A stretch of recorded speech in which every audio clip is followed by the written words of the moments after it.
Sa wakas, inilabas na nga ang project ni Janine Gutierrez na Balaraw. Ito pala ang series na sinasabi ni Janine Gutierrez na ipalalabas this year. Sabi kasi noon ay movie ito. Isa pala itong teleserye na sinisikreto talaga nila muna dahil ngayong year talaga ito ipalalabas. Kaabang-abang na nga ang seryeng ito. Pinakita na nga ang ilang eksena. Nako, sobrang ganda. Trailer pa lang, sobrang ganda na.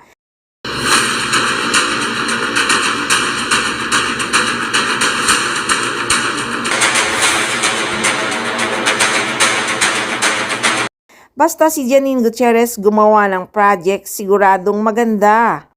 Nako, may aabangan na naman tayo gabi-gabi sa Netflix. Ipalalabas kasi ito worldwide. Sayang nga at sa September pa ito ipalalabas. Kahit nga kasi si Janine Gutierrez ay sobrang excited na talaga sa seryeng ito. Ayon nga kasi sa post ng actress, so excited to finally share Balaraw at Netflix original that will stream worldwide on September 24.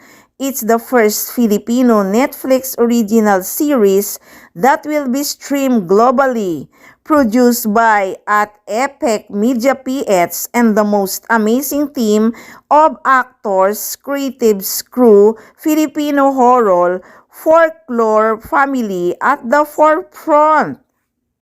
On a personal note, this is a super dream project and somewhat of a reunion with the Babae at Baril team. Face Your Demons this 2026. See more on at Netflix PX. So maliwanag na maliwanag, sa September pa talaga ito ipalalabas sa Netflix. Nako, inip na ang mga fans, ang tagal naman. Kasi nga last year pa nga ito natapos i-shoot ni Janine Gutierrez. Nasa pag-aakala nga ng mga fans at mga madlang people, isa itong movie. Lalo na nga ngayon, pinakita na ang trailer. Grabe, nakaka-excite na talaga.